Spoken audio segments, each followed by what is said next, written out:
Okay बच्चों, हाँ आज की क्लास में हम लोग फिर से एक नए पेपर के साथ, ये पेपर कौन सा था यार,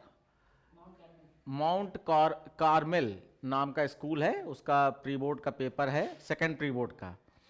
तो इसको हम लोग देखेंगे और आप लोग जो है फटाफट इसके आंसर्स बताते जाइए। देखिए पहला क्वेश्चन है, मेन मेथड या main function is a user defined function है, सिस्टम डिफाइंड फंक्शन है, लाइब्रेरी। हाँ, तो कैसे ऑनलाइन वाले बच्चे बताएं, मेन फंक्शन कैसा है, यूजर डिफाइन है, सिस्टम डिफाइन है, कैसा डिफाइन है? कोई आइडिया?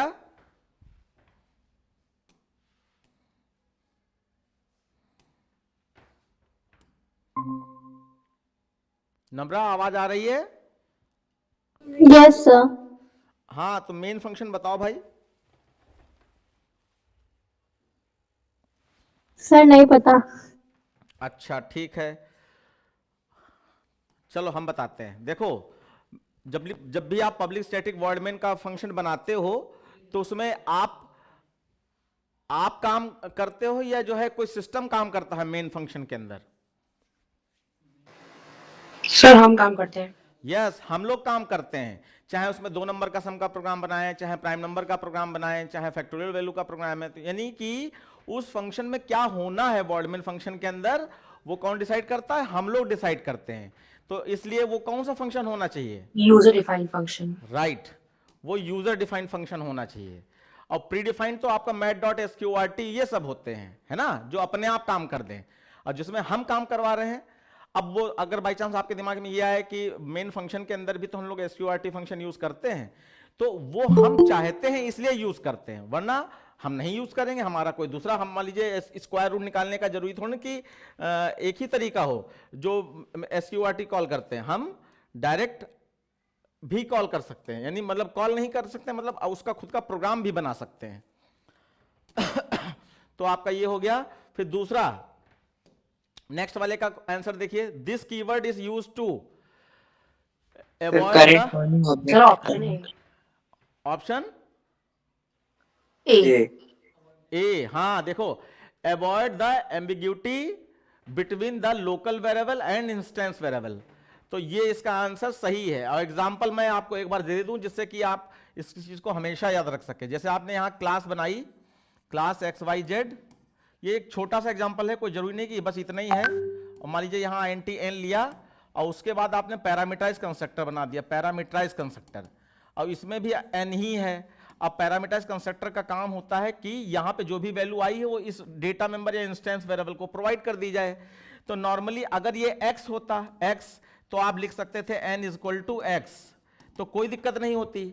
लेकिन एम्बिग्यूटी कहां पाती है, अगर हम यहां पर n ही रखते तो अब यहां पे आपको लिखना पड़ता है n is equal to n। तो कौन सा n किसका है, या कौन सा लोकल है, कौन सा ग्लोबल है, ये कंफ्यूजन हो रहा है। तो हमेशा दिस कीवर्ड ग्लोबल वेरिएबल के साथ यूज किया जाता है। तो दिस डॉट एन करेंगे तो इसका मतलब ये ग्लोबल वेरिएबल, ये वाला एन जो है ग्लोबल वेरिएबल है और इसमें आपकी वैल्यू जा रही है। तो ये है आपका एम्बिग्यूटी वाली जो बात थी, लोकल वेरिएबल और इंस्टेंस वेरिएबल के बीच में डिफरेंशिएट करता है। क्लियर हो गया बेटा? Yes sir. ओके, बात फिर उसके बाद देखिए, which of the following type can be used for a non returnable method. इनमें से सर कौन सा, वन। हाँ, कोई भी मेथड वैल्यू रिटर्न नहीं करेगा तो वॉइड होता है, VOID। ठीक, फिर नेक्स्ट देखिए, the data, the number of relational operator in Java कितने होते हैं? सर 9। अरे रिलेशन ऑपरेटर में लेस देन ग्रेटर देन वाला गिन के बताओ कितने होते हैं? 5। अरे हर चीज के दो दो होते हैं। देखो, less than equal to, greater than equal to, double equal to, not equal to, कितने हो गए? Sir double equal to relational थोड़ी ना होगा। हाँ, और फिर सिंगल इक्वल क्या होता है? अच्छा नहीं सर होगा। डबल इक्वल टू मतलब दो वेरिएबल के बीच में रिलेशन बता रहा है कि ये दोनों वेरिएबल इक्वल हैं या नहीं है वैल्यू के रूप में। तो ये टोटल कितने हो गए, जल्दी से बताओ। अभी भी नहीं गिन पाई? भाई रिस्पॉन्स करिए जल्दी से। ये the number of relational operator in Java, option A 6, ठीक है। 6 होते हैं, less than equal to, greater than equal to, double equal to और नॉट इक्वल टू। तो टोटल 6 हो गए। उसके बाद फिर देखिए, state the value of y after evaluation. y की वैल्यू है 7, सॉरी x की वैल्यू है 7 और y की वैल्यू निकालनी है आपको, ठीक है। यहां पे कुछ लाइन, अच्छा ये लाइन लिखी है, सॉरी इसको पढ़ना पड़ेगा, मैं बता रहा हूं। देखिए y is equal to character dot is letter और ब्रैकेट में x लिखा है, तो character dot is letter x में क्या है 7 है, तो क्या करेगा फॉल्स। फॉल्स। तो बिल्कुल यहां पर आ जाएगा आपका false, option A.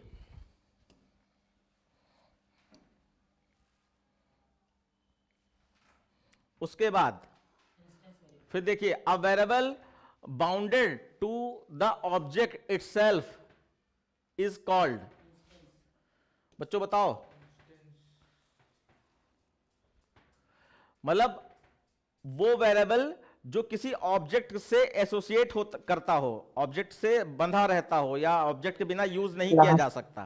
Class variable. गलत, इंस्टेंस वेरिएबल। हम लोग जब प्रोग्राम बनाते हैं फंक्शन वाला, तो क्लास वेरिएबल तो वो होते हैं ना जिनके साथ स्टैटिक लगा होता है। तो हमारे जो हम लोग प्रोग्राम बनाते हैं फंक्शन वाला, उसमें कहीं स्टैटिक लगाते हैं हम लोग वेरिएबल में? नहीं सर। नहीं लगाते हैं। और सारे वेरिएबल ऑब्जेक्ट के द्वारा एक्सेस किए जा पाते हैं, नहीं जा पाते हैं? किए जाते हैं। हाँ, तो यानी कि वो सारे वेरिएबल ऑब्जेक्ट के द्वारा एसोसिएट हो रहे हैं, यानी एक्सेस किए जा सकते हैं, तो वो आपके इंस्टेंस वेरिएबल होते हैं। और क्लास वेरिएबल को जो कह रही हो ना, तो क्लास वेरिएबल का ऑब्जेक्ट से कोई लेने देना नहीं होता, यानी कि जो भी वेरिएबल स्टैटिक्स कीवर्ड से डिक्लेयर किए जाते हैं वो क्लास के नाम से एसोसिएट होते हैं, यानी कि xyz dot A, xyz dot B ऐसे करके यूज कर सकते हो, उसमें ओबीजे की जरूरत नहीं होती है। तो देखो एक पॉइंट बहुत इंपॉर्टेंट था, क्लियर हो गया होगा आई थिंक। Yes sir. हाँ, उसके बाद the number of bytes occupied by the constant 45। 45 कितनी बाइट मेमोरी लेगा? 4 बाइट। 4 बाइट। 4 बाइट, क्योंकि इंटीजर है तो 4 बाइट ले लेगा, सही है। जो डिफरेंट क्वेश्चन है बच्चों वो नोट करते रहना। उसके बाद how many values can be can a method return to its column? 1। हाँ, ये जावा में है ये सिस्टम कि एक फंक्शन एक बार में एक ही वैल्यू रिटर्न कर सकता है। तो यहां पर आप क्या लिखोगे 1। और अगर ये पूछे कि एक जावा मेथड में कितने रिटर्न स्टेटमेंट हो सकते हैं? सर 1। हाँ, ये गलत। रिटर्न स्टेटमेंट कितने भी हो सकते हैं, लेकिन चलेगा कोई एक ही, क्योंकि वैल्यू कोई एक ही रिटर्न होती है। तो कैसे होगा? हर इफ एल्सिफ में एक रिटर्न स्टेटमेंट डाल सकते हैं, तो एक से अधिक रिटर्न स्टेटमेंट हो गए, लेकिन इफ एल्सिफ में चलता तो कोई एक ही है, तो एक ही रिटर्न स्टेटमेंट चले, मतलब कई रिटर्न स्टेटमेंट कई हो सकते हैं लेकिन वैल्यू एक ही रिटर्न होती है। फिर उसके बाद पैकेज इज क्या? Collection of data, collection of function, collection of data type और कलेक्शन ऑफ क्लासेस। बहुत नियरेस्ट क्वेश्चन है कंफ्यूज करने के लिए। So option D, collection of classes. Collection of classes, option B D में कलेक्शन ऑफ क्लासेस आपने लिखा है, तो बिल्कुल सही है। वैसे देखो, देखा जाए कि एक पैकेज में आपका जो है क्लासेस होती हैं और प्रीडिफाइंड यूजर फंक्शन होते हैं, लेकिन क्योंकि क्लासेस बड़ी है और उसके क्लासेस के अंदर ही फंक्शन होते हैं, तो क्लासेस की तरफ हम लोग जाएंगे जिस तरीके से क्वेश्चन दिया है। और वरना इनको देना चाहिए था कि collection of classes and methods, ये देना चाहिए था, लेकिन अलग अलग कर दिया, तो हम लोग कलेक्शन ऑफ क्लासेस में जाएंगे। ठीक, उसके बाद parameter used in method call statement, जहां से फंक्शन कॉल होता है वहां पे जो पैरामीटर होते हैं उनको क्या बोलते हैं? Actual parameter. एक्चुअल पैरामीटर, जहां से वैल्यू भेजी जाती है वो एक्चुअल पैरामीटर होते हैं, बिल्कुल सही। और जहां पे वैल्यू पहुंचती है यानी फंक्शन डेफिनेशन या फंक्शन प्रोटोटाइप में, उनको क्या बोलते हैं गोल वाले ब्रैकेट में? Formal parameter. ये दो क्वेश्चन बहुत अच्छे हैं, ये याद रखो। अच्छी बात। उसके बाद what is the type and value of the following expression. तो जैसे यहां पे लिखा है minus minus 4 plus 1 divided by 2 plus 2 into -3 plus 5.0। अब ये एक्सप्रेशन अगर हम सॉल्व करें तो हमारा रिजल्ट किस में आएगा, और रिजल्ट देखो यहां पर रिजल्ट भी दे दिया, यहां पे INT में -5 आएगा, या डबल में 1.5 आएगा, या INT में आई थिंक -4 लिखा है, और ये आपका फिर है आपका माइनस में 5.0 ऐसे समथिंग लिखा है, जो मैं यहां पे देख पा रहा हूं लैपटॉप में। यहां पे कुछ ब्लर ज्यादा ही हो रहा है, कोई दिक्कत नहीं। चलो तो देखो, सबसे पहली बात, हम इसको सॉल्व करें या ना करें, हमारे दिमाग में एक पॉइंट होना चाहिए कि डेटा जब कैलकुलेट होता है, ध्यान से सुनना, डेटा जब कैलकुलेट होता है तो हायर प्रिसीजन में कन्वर्ट हो जाता है रिजल्ट। तो हायर प्रिसीजन वाला पहचानो, So double. 5.0 है ना, तो अब F या D नहीं लगा है, इसका मतलब वो डबल है। अगर सफिक्स F या D नहीं लगा है, इसका मतलब वो डबल है। तो यानी ये तो कंफर्मेशन हो गया कि रिजल्ट डबल में आएगा। ठीक है, अब हम यहां पे नियरेस्ट में जाएंगे, तो डबल में अकेला यही है और कोई है ही नहीं, तो हम यहां पर इसके So B वाला दी है. 4.5, अच्छा हाँ एक और है, सॉरी 4.5 भी है। अब यहां पर फिर आपको कैलकुलेट करना पड़ेगा कि ये क्या रिजल्ट आना चाहिए, तो थोड़ा मैं देख लेता हूं, ये -4 है, -4 नहीं, -4 और ये 1/2 है, ठीक है, 1/2 है और समथिंग। तो देखो ऐसा हम करके देख लेते हैं। तो पहले हम मल्टीप्लाई कराएंगे इसके हिसाब से, है ना, तो यहां पर मल्टीप्लाई करेंगे तो आपका -4 प्लस 1 डिवाइडेड, नहीं मल्टीप्लाई पहले नहीं करेंगे, पहले डिवाइड कराएंगे, सॉरी। तो जब जब यहां पे डेटा टाइप नहीं बताया जाता है तो ऑटोमेटिकली इंटीजर में रिजल्ट आता है। तो यहां पे 1 डिवाइडेड बाई 2 करोगे तो 0 आएगा, 0.5 आना चाहिए लेकिन 0 आएगा, प्लस अब फिर मल्टीप्लाई कराओ इन दोनों को, -6 तो -6 आ गया, प्लस 5.0। अब देखो यहां पर ये डायरेक्ट कर दो, ये तो 0 हट ही जाएगा, तो आपका ये माइनस और ये सॉरी ये प्लस माइनस माइनस और माइनस माइनस प्लस, माइनस का ये कितना आ जाएगा 10 और प्लस 5, अब क्या बचा आपका -5.0। तो ऑप्शन डी ही हमारा अंदाजे में था, सही गया। ठीक है, इस तरीके से करोगे। उसके बाद अब देखो, the style of expressing multiline comment, B तो मल्टीलाइन कमेंट में आपका ये बी है, ये और ये जो भी डेटा देना है और फिर ये ऐसे करके बंद कर दो, ये मल्टीलाइन कमेंट हो गया। उसके बाद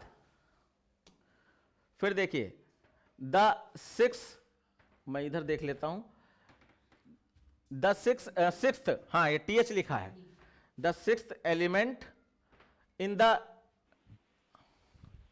sir 18 in the single dimension array. तो देखो 0 1 2 3 4 5 6, तो 6 में आपका 20 आ रहा, 20। सर एलिमेंट मतलब इंडेक्स नंबर होगा या फिर मतलब 6th एलिमेंट। देखो ये 6 एलिमेंट की बात कर रहा है, तो 6 एलिमेंट देखें, अच्छा 1 2 3 4 5 6, हाँ यार ये तो गलत कह रहे हो, 6 एलिमेंट कहा, 6 इंडेक्स नंबर अलग चीज है और एलिमेंट मतलब उसके अंदर की वैल्यू। तो 6 एलिमेंट देखो कौन सा है इसमें, 1 2 3 4 5 6, 18 है, 18।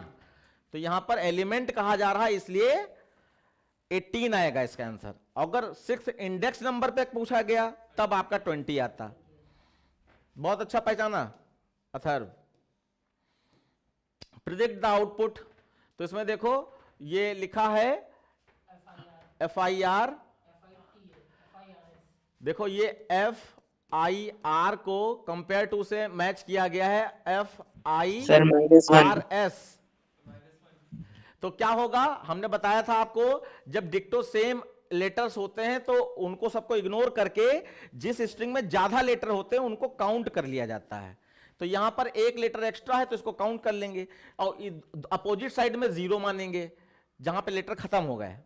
तो यहां नहीं लेटर है इसके मतलब जीरो, और यहां जितने लेटर एक्स्ट्रा है उसको गिन लिया यानी 1। अब इन दोनों के बीच में डिफरेंस क्या आया 1। अब 1 पॉजिटिव होगा या नेगेटिव?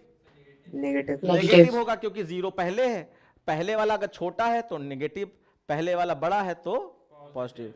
किससे छोटा बड़ा? दूसरे वाले से। तो यहां पहले वाला दूसरे वाले से 1 से छोटा है इसलिए नेगेटिव, तो -1 आएगा, -1। ठीक, उसके बाद नेक्स्ट देखिए multiple branching statement switch case को कहा जाता है, ये तो सबको ही पता है। इसको और छोटा करें तो सही आ जाएगा क्या? नहीं, छोटा करने से फायदा नहीं, हम लोग लैपटॉप से देख पा रहे हैं सही, पेपर की क्वालिटी सही नहीं है। चलिए हम पढ़ के बता रहे हैं, जहां पढ़ना पाओ वहां बताना। तो देखो यहां पर एक पैराग्राफ दिया गया है और इसमें क्वेश्चन में डायरेक्ट पढ़ने की कोशिश करता हूं। Which conversion describe the above statement. अच्छा, स्टेटमेंट पढ़ना पड़ेगा। This conversion takes place when data type of results gets converted into higher. Converted into higher यानी लोअर से हायर। तो लोअर से हायर क्या होता है? इम्प्लिसिट। और उसका इम्प्लिसिट का दूसरा नाम क्या है? कोएर्जन। स्पेलिंग उसकी जो भी है, इम्प्लिसिट का दूसरा नाम कोएर्जन है, COARI, हाँ COERCION, कोएर्जन।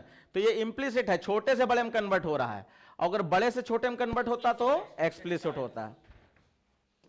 ठीक, एसर्शन वाला देखिए, देखिए इन जावा, मुझे पढ़ने दीजिए। In Java a class is used to create similar object that process different characteristics and common behaviour. तो क्लास में एक से अधिक ऑब्जेक्ट बनाए जा सकते हैं और हर ऑब्जेक्ट काम डिफरेंट डिफरेंट कर सकता है, या उस हर ऑब्जेक्ट से डिफरेंट डिफरेंट काम करवाया जा सकता है।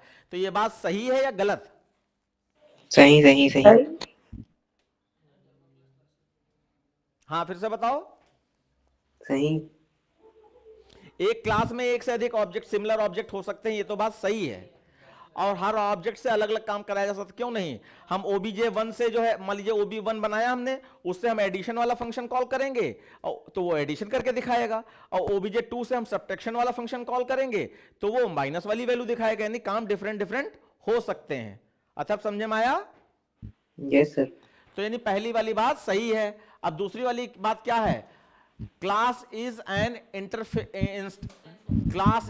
Instance of a object. False. ये फॉल्स हो गया।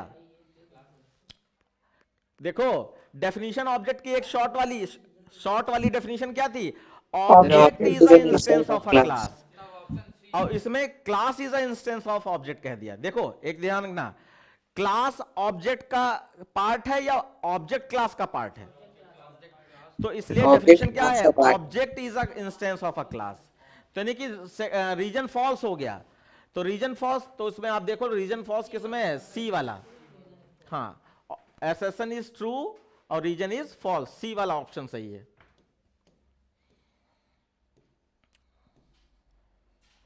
उसके बाद नेक्स्ट है फंक्शन प्रोटोटाइप मींस। प्रोटोटाइप बार बार हम कहते हैं, ध्यान दो बच्चों, फंक्शन प्रोटोटाइप का बार बार कहते हैं तो उसका ध्यान दो। प्रोटोटाइप का मतलब होता है कि पहली first line of the function is called function prototype. कौन सा फंक्शन? यूजर डिफाइंड फंक्शन, जो void input, void compute, void display बनाते हो। तो पहली फंक्शन की पहली लाइन से हमें क्या क्या पता चलता है? फंक्शन वैल्यू रिटर्न करेगा या नहीं करेगा। अगर वैल्यू रिटर्न करेगा तो इंट कैर फ्लोट लिखा होगा, नहीं तो वॉइड लिखा होगा। फिर स्पेस, फंक्शन का नाम क्या रहेगा? Compute, input, display. फिर ब्रैकेट में पैरामीटर लिस्ट क्या रहेगी। तो ये फंक्शन प्रोटोटाइप से पता चलता है। अब देखो यहां पे दिखा क्या लिखा है कि फंक्शन प्रोटोटाइप से पता चलता है रिटर्न वैल्यू ऑफ फंक्शन। तो ये बात सही है, लेकिन एक ही बात लिखी है। फिर लिखा है नेम ऑफ द फंक्शन, ये भी बात सही है। फिर लिखा है रिटर्न टाइप ऑफ, दो बार लिखा है क्या? रिटर्न टाइप ऑफ फंक्शन, और अच्छा वो return value of function. Sir तो ठीक टाइप है। नहीं होगा, रिटर्न टाइप नहीं होगा। और फिर उसके बाद लिखा है, फोर्थ लिखा है return type name and argument list of function. तो डी ट्रू है, क्योंकि फंक्शन प्रोटोटाइप से हमें रिटर्न टाइप पता चलता है फंक्शन का नाम पता चलता है, और पैरामीटर लिस्ट या आर्गुमेंट लिस्ट क्या है ये पता चलता है। ठीक है ना?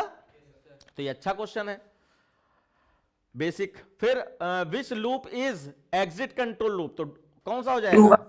Do while loop. Do while loop exit control है, और वाइल और फॉर एंट्री कंट्रोल लूप है।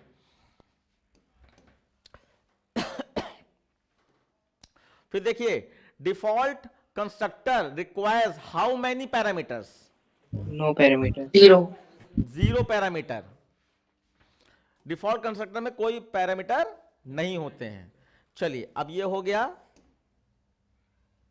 अब हम लोग बात करते हैं क्वेश्चन नंबर 2 की। इसमें ये श्रीधराचार्य फॉर्मूला दिया गया है ना? और इसको जावा एक्सप्रेशन में लिखना है, तो मैं हल्का सा लिखे दे रहा हूं। यहां पे इक्वल साइन लगाया माइनस बी, और ये प्लस माइनस दोनों है, इनको कैसे डिफाइन करोगे?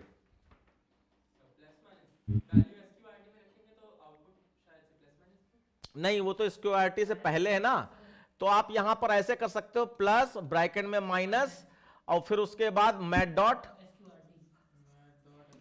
SQRT, और उसमें बी स्क्वायर को बी इंटू बी लिख सकते हैं। सर एक क्वेश्चन है। हाँ, सर जैसे कि ये तो सिर्फ माइनस ही करेगा, लेकिन मैथ्स में जो करते हैं पॉजिटिव भी वैल्यू लेते हैं, नेगेटिव भी लेते हैं। हाँ, तो इनको एक ही देना चाहिए था ना, इन्होंने दोनों दे दिए। तो हम ये ब्रैकेट जब निकलेगा बाहर, तो प्लस माइनस दोनों हो जाएगा ना। नहीं, वो खाली माइनस ही होगा ना, मतलब। अच्छा, तो इसके लिए क्या कोई आइडिया है तुम्हारे पास, प्लस और माइनस दोनों हो जाएं? नहीं सर,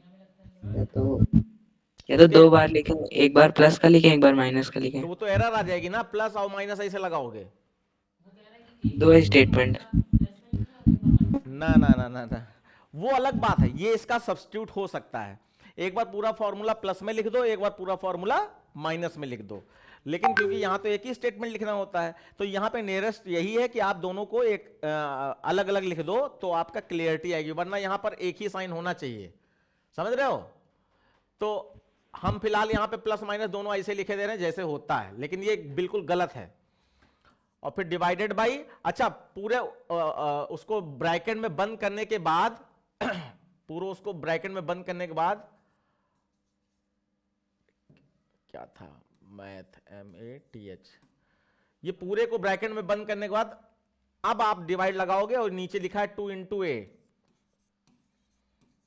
ये तो होल न्यूमिनेटर को अलग, डिनोमिनेटर को अलग, और बाकी ये प्लस माइनस एक साथ नहीं हो सकता, ये देने वाले की गलती है। उसके बाद देखिए, यहां पे लिखा है, जल्दी से कैलकुलेट कीजिए, और कोशिश कीजिए लिखना ना पड़े, आप जो है अपने मन से ही कैलकुलेट कर ले जाओ, लेकिन अगर मजबूरी है तो लिखो। जैसे यहां लिखा है x plus is equal to x plus plus plus x plus plus plus y, ऐसे लिखा है। अब यहां पे एक कंफ्यूजन क्रिएट होता है, क्योंकि ये तो सब पास ही पास लिखे। 26। हाँ? 26। तो देखो यहां पर वैल्यू जो दिया है, x की वैल्यू आपकी 7 है, और y की वैल्यू आपकी 5 है। तो देखो यहां पे मैंने लिखा 7 प्लस ब्रैकेट स्टार्ट किया, और 7 प्लस प्लस, तो ये 7 ही रखेंगे, और फिर ये 8 हो चुका होगा जो कि आगे जाएगा, और फिर प्लस यहां पर 8 पहुंच गया, प्लस यहां पे y प्लस प्लस हो रहा है, तो कितना हो जाएगा? 6 हो जाएगा, प्लस प्लस y। अब इसको जोड़ दिया तो टोटल कितना आ गया? 28, अगर सही कैलकुलेट किया है तो। Yes, sir. तो ये 28 हो जाएगा। उसके बाद नेक्स्ट देखिए, right the output of the following. तो स्ट्रिंग S1 में लाइट दिया है, लाइट इज ब्यूटीफुल, अच्छा लाइफ इज ब्यूटीफुल, और दूसरे एसओपी लाइन में लिखा है अर्थ डबल कोट्स में प्लस S1 डॉट सबस्ट्रिंग 4, इतना लिखा है, और फिर दूसरा स्टेटमेंट चालू होगा। तो पहले वाले स्टेटमेंट का मतलब निकाल लेते हैं। तो देखो यहां पे अर्थ आ जाएगा, अर्थ लिख के आ जाएगा, क्योंकि ये तो डबल कोट्स में है, डॉट सॉरी प्लस, और फिर यहां पर S1 डॉट सबस्ट्रिंग 4 दिया है, तो S1 डॉट सबस्ट्रिंग 4 में 0 1 2 3 4 4 पे स्पेस है, तो स्पेस से आगे तक का पूरा आ जाए, यानी कि स्पेस एक आएगा और फिर इज और ये आपका ब्यूटीफुल आ जाएगा। सर स्पेस आएगा? 4 पे स्पेस है ना, तो स्पेस से ही लेगा वो। ब्यूटीफुल हो गया। और फिर इसके बाद जो है लिखा है दूसरा स्टेटमेंट कि S1 dot ends with capital L, तो S1 में कैपिटल एल है, ब्यूटीफुल में नहीं है, तो ये आपका आ जाएगा फॉल्स। और फॉल्स को स्मॉल में ही लिखना, कीवर्ड है, अपर केस में ना लिख देना। उसके बाद देखिए नेक्स्ट है राइट द आउटपुट, और यहां system dot dot dot println में डबल कोट्स में लिखा है a picture is worth slash T और फिर स्लैश डबल कोट्स फिर ए 1000 वर्ड्स और फिर स्लैश टी डबल कोट्स। अभी मैंने थ्योरी वाली क्लास में पढ़ाया था स्लैश टी डबल कोट्स का क्या मतलब होता है। यस, डबल कोट्स आ जाएंगे। जहां स्लैश के बाद कोई ऐसा कैरेक्टर जो प्रिंट होके नॉर्मली नहीं आता है और आप चाहते हो वो प्रिंट होके आए, तो स्लैश के साथ वो लगाओ। और बाकी हमने जो है अपनी जावा वाली जो थ्योरी की सीरीज चालू की है पूरा फुल कोर्स पढ़ाने के लिए, उसकी वीडियो देखेंगे तो उसमें आपको ये जरूर मिल जाएगा। 4th वीडियो या 5th वीडियो में ये चीज बताई गई है, पार्ट 4th या पार्ट 5th। तो यहां आउटपुट आ जाएगा आ पिक्चर इज वर्थ और फिर स्लैश टी का मतलब स्पेस आ जाए, ये स्लैश टी है ना, हाँ स्लैश टी है तो स्पेस आ जाएगा यहां पर, इतना मान लीजिए आ गया। और उसके बाद लिखा तुमने डबल कोट्स के अंदर 1000 वर्ड्स और उसके बाद डबल कोट्स लग जाएगा। बच्चों ऐसे प्रिंट हो क्या आएगा, तो ये 1000 वर्ड्स के पहले डबल कोट स्लैश से स्टार्ट हुआ है और 1000 वर्ड्स के बाद डबल कोट्स ये ऐसे करके बंद कर दिया है। मतलब ये प्रिंट हो जाएगा। हाँ, ये नॉन प्रिंटेबल कैरेक्टर है। थ्योरी अगर तुमने ली होगी तो तुम्हें पता होगा स्लैश के बाद जो भी लिख देते हैं ऐसी चीज जो प्रिंट नहीं होती थी। डबल कोट्स कभी नहीं प्रिंट होता है, सिंगल कोट्स कभी नहीं प्रिंट होता है, अगर प्रिंट और स्लैश का साइन खुद ही नहीं कभी प्रिंट होता है। तो अगर आप चाहते हो प्रिंट हो जाए तो स्लैश के बाद जो भी लिखोगे वो प्रिंट हो जाएगा।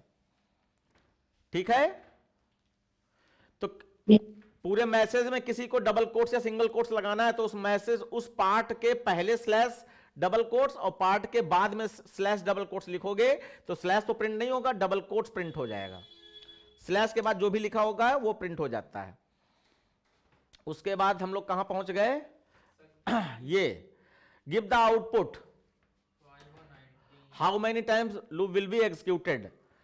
तो देखो यहां पे लिखा है k is equal to 5, k is equal to 5 semicolon, k less than equal to 20 semicolon, k plus plus और अच्छा k plus is equal to 7 ये लिखा है। ठीक है, ये फॉर लूप में है।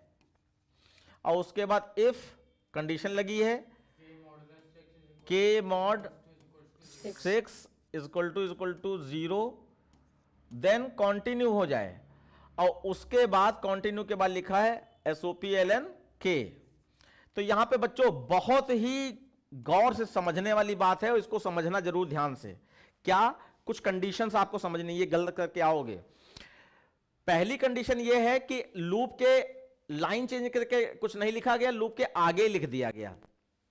तो लूप के या किसी इफ कंडीशन के आगे कोई भी SOPLN लिख दिया जाए, इस टाइप का कुछ भी लूप मतलब स्टेटमेंट के आगे स्टेटमेंट, तो उसको नेक्स्ट लाइन अपने आप मान लीजिए कि वो नेक्स्ट लाइन में लिखा है, लेकिन वो सामने लिख दिया गया, उसको एक लाइन ना मानिएगा, उसको नेक्स्ट लाइन यानी कि लूप या उस कंडीशन के आगे जो भी स्टेटमेंट लिखा है वो नेक्स्ट लाइन में है ये मानिएगा। फिर दूसरा रूल क्या कहता है कि किसी भी कंडीशनल स्टेटमेंट में करली ब्रैकेट नहीं लगा है तो उसको उसके अंदर सिर्फ एक लाइन एग्जीक्यूट होगी। तो इसका मतलब ये हुआ कि करली ब्रैकेट इसके फॉर लूप में नहीं लिखा है, नहीं लगा है। और हमने अभी भी बताया कि पहला रूल क्या कहता है कि लूप के बाहर अगर सामने ही कुछ लिख दिया तो वो नेक्स्ट लाइन में मानो क्योंकि करली ब्रैकेट लगा हो या ना लगा हो, नेक्स्ट लाइन में मानो क्योंकि वो आगे लिखा है तो उसको नीचे ही मानेगा कंप्यूटर। अब यहां पर लूप के अंदर एक ही लाइन मानी जाएगी, कौन सी? If condition. और क्योंकि इफ एक खुद ही कंडीशन है तो उसके अंदर भी एक स्टेटमेंट हो सकता है, कर्ली ब्रैकेट अगर नहीं है तो इसका मतलब कंटिन्यू भी इसी के अंदर है। तो यानी कि लूप के अंदर इफ और इफ के अंदर कंटिन्यू, तो ये हम ऐसे लिख सकते थे, फॉर, ये लूप हो गया, और लाइन चेंज करके लिखते तो यहां पे लिखते इफ, ये कंडीशन हो गई, और फिर यहां पर ये कंटिन्यू। तो ये सब क्या है, ये इसके अंदर एक लाइन ये हो गई तो ये पढ़ा जाएगा, और इसके अंदर एक लाइन ये हो गई तो ये पढ़ा जाएगा, यानी कर्ली ब्रैकेट कहीं लगाने की जरूरत नहीं है। अब ये जो के प्रिंट हुआ है वो कहां है? SOPLN के, लूप के बाहर, क्योंकि कर्ली ब्रैकेट है ही नहीं। अब ये इफ के अंदर भी नहीं माना जाएगा क्योंकि इफ का भी कर्ली ब्रैकेट नहीं है।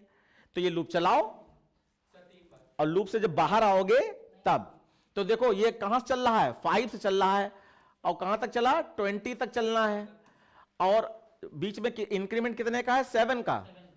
एक बार कंफर्म हो जाए, हाँ 7 का है। तो सबसे पहले चला 5, उसके बाद +7 कर देगा। अच्छा एक चीज और ध्यान रखो, अब क्योंकि यहां प्रिंटिंग कुछ होनी नहीं है और ब्रेक स्टेटमेंट है नहीं जो लूप रुक जाएगा। कंटिन्यू का मतलब ये थोड़ी ना होता है लूप रुक जाए, कंटिन्यू का मतलब अगला पास कर दो। और हमारा क्वेश्चन क्या है कि कितनी बार लूप चला, तो इसका मतलब कंटिन्यू फर्जिम दिया गया, इफ कंडीशन फर्जिम दी गई, लूप पूरा चलेगा। तो लूप पहले 5 चले गए, 5 फिर +7 कितना हो गया? 12। सेकेंड टाइम चला, फिर 12 + 7 19, तीसरी बार चल गया, फिर 19 भी कंडीशन ट्रू करेगा, 20 छोटा है, फिर 19 + 26। अब 26 पे कंडीशन क्या हुई? फॉल्स हो गई। तो यानी कितनी बार चला? 3 बार चला। और 3 बार चलने के बाद लास्ट में के की वैल्यू कितनी थी? 26। तो जब लूप से बाहर आओगे तब के प्रिंट हो रहा है। इसका मतलब अगर आउटपुट भी पूछा गया तो आउटपुट 26 आएगा, और लूप आपका 3 टाइम्स चला है। लूप आपका 3 टाइम्स। कोई कंफ्यूजन हो बताओ, फिर से हम रिवाइज करवा दें कि क्या मैंने कहा हो, आप क्या नहीं समझ पा रहे हो? अथर्व, ऑनलाइन वाले बच्चे बताएं क्या नहीं समझ पा रहे हो? मतलब सर अगर इसमें डबल कर्ली ब्रेसेस नहीं दिए होंगे तो वो डायरेक्ट इन रो चलता जाएगा।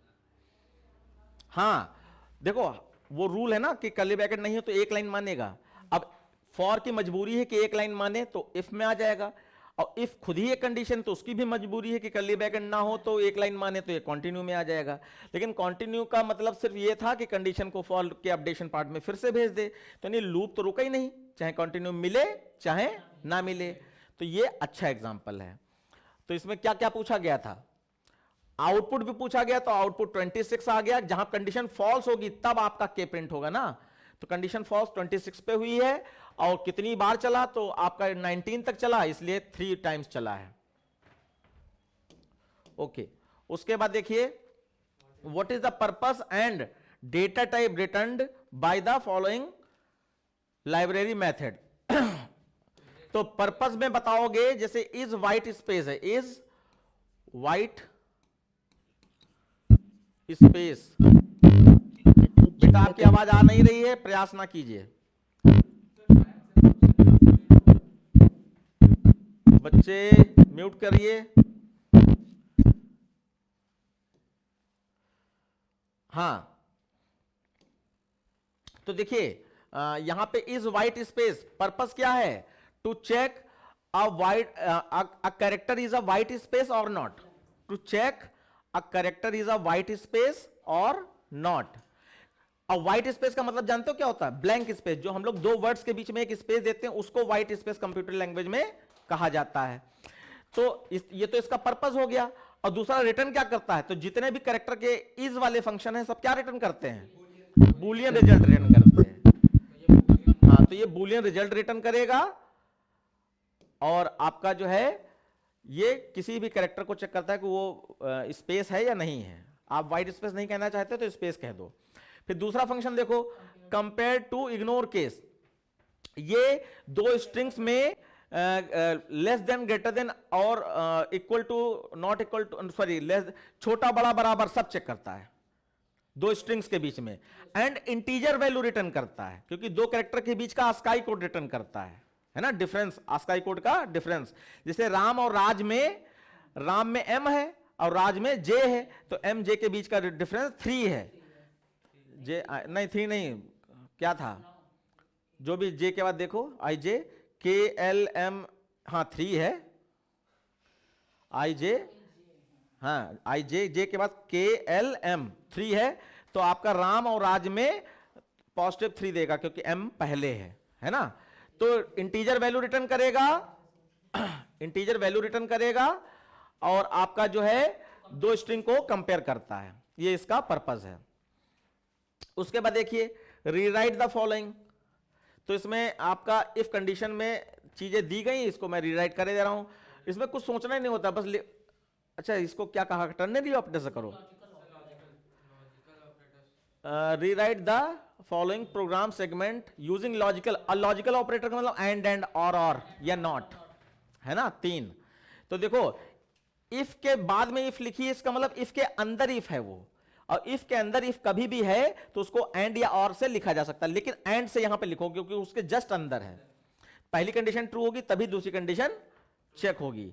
तो देखो 5 बड़ा है, सॉरी x बड़ा है 5 से, अगर कंडीशन ट्रू है तो x बड़ा है y से, अगर कंडीशन ट्रू है तो x प्लस y हो जाए, तो इसको एंड में लिखना है। तो if x greater than 5 and x greater than y, तो SOPLN x प्लस y, बस ऐसे लिख दिया जाएगा सेमीकोलन। उसके बाद फिर है convert the following if else if construct into switch case. अब देखो यहां पर कई बच्चे कंफ्यूज हो जाएंगे इफ एल्स इफ को स्विच केस में कन्वर्ट करने में। क्यों? क्योंकि स्विच केस में जो चॉइस वेरिएबल होता है वो इफ कंडीशन में वो रियल वैल्यू होती है जिसको कंपेयर किया जा रहा है। और मैं बताता हूं, मैं डिफरेंस बताता हूं, जैसे ये इफ एल्स इफ है, इसको स्विच केस में कन्वर्ट करना है। तो जब स्विच केस में कन्वर्ट करोगे तो बच्चों ध्यान देना, स्विच केस में इफ एल्स इफ को कन्वर्ट करोगे तो देखो इफ एल्स इफ में वेरिएबल कौन सा है जिसको चेक किया जा रहा है, वो स्विच केस वेरिएबल बन जाएगा, स्विच केस चॉइस वेरिएबल बन जाएगा। तो आप क्या लिखोगे, स्विच और ब्रैकेट में वेरिएबल कौन सा है, CH, कर्ली ब्रैकेट खोला। अब उसके बाद ध्यान रखना, इफ कंडीशन में जो वैल्यू चेक की जा रही, वैल्यू जो मैच की जा रही वो केस बन जाता है। तो वैल्यू इसमें क्या है, स्मॉल c और कैपिटल C, ये केस बन जाएगा, केस C। अब यहां पे और कंडीशन में दिया है तो दो केस हैं, तो ऐसे लिखोगे केस C और फिर केस C। तो और कंडीशन में अगर कोई चीज इफ में है तो उसको 2 बार लिखना पड़ता है, 2 बार केस बनाने पड़ते हैं लगातार, कॉन्टिग्यूअस। स्मॉल c हो या कैपिटल C हो, तो स्मॉल c हो या कैपिटल C हो तो क्या हो जाए, कंप्यूटर प्रिंट हो जाए। तो SOP कंप्यूटर, नहीं, ये फॉल थ्रू कंडीशन है ना, अगर इसका इसमें ब्रेक चाहे ये ट्रू हो चाहे ये ट्रू हो और सीधे आ जाएगा। और फिर ब्रेक कहां होगा, जब कंडीशन पूरी हो गई तो ब्रेक। उसके बाद दूसरी कंडीशन में क्या हो जाएगा, केस H या कैपिटल, तुम जैसा भी बता रहे हो, पहला स्मॉल है तो स्मॉल बना देते हैं, और उसके बाद केस कैपिटल H। ये देखो कितना सुंदर क्वेश्चन दिया है, इसमें आप गलत करके जरूर आओगे। एक कि वैल्यू जो है हमेशा सिंगल कोट्स में लिखनी चाहिए, ठीक है, और दूसरा 2 केस जो और में होते हैं वो ऐसे लगातार लिखे जाते हैं, ये फॉर्मेट आपको आना चाहिए। तो इसमें क्या प्रिंट हो जाए, SOP हिंदी, और जो उसमें एल्स में होता है, अच्छा ध्यान रखना, जैसे हिंदी अपर केस में लिखा तो पूरा अपर केस में ही हिंदी लिखना, मेरे से लोअर केस हो गया।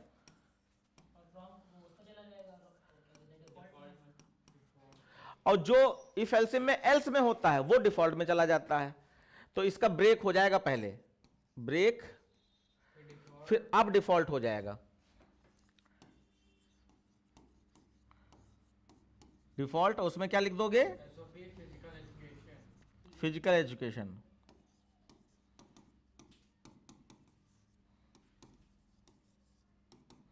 ठीक है, उसका स्विच केस बंद कर दोगे। तो अब यहां पर क्या सीखने को मिल रहा है कि इफ एल्स इफ में जो वेरिएबल होता है वो स्विच केस की चॉइस बन जाती है, और इफ एल्स इफ में कंडीशन के अंदर जो वैल्यू मैच की जा रही होती है वो इफ एल्सिफ में केस बन जाता है। और एक कंडीशन, एक से अधिक कंडीशन अगर और में दी गई हैं तो दो केस लगातार दिखाए जाएंगे, और एंड में दे नहीं सकते क्योंकि एंड वाली कंडीशन इसमें कन्वर्ट नहीं होती है, और वाली ही होती है। अगर दे दें धोखे से तो आप ऐसे लिखोगे, चाहे एंड हो चाहे और, या नेस्टेड में ऐसी तरीके से लिखोगे। अब मान लीजिए CH में स्मॉल सी दे दिया, तो स्मॉल सी ये मिला, अब ब्रेक नहीं मिला इसके अंदर, तो क्या करता है, अगली वाली कंडीशन में आ जाएगा। और यहां पे केस सी कंपेयर नहीं हो रहा है, लेकिन फिर भी वो एग्जीक्यूट कर देगा क्योंकि ब्रेक मिला ही नहीं स्मॉल सी में, तो नीचे आकर कंप्यूटर प्रिंट कर देगा। अब ब्रेक मिला, अब बाहर जाएगा। तो यानी कि कैपिटल सी मिले या स्मॉल सी मिले, दोनों में नीचे ही आना है उसको, ये इसका मतलब है। और सेम यहाँ पे भी तो वही मतलब है, कैपिटल हो या स्मॉल हो, उसको कंप्यूटर ही प्रिंट करना है ना। तो नीचे कर सकते हैं ना।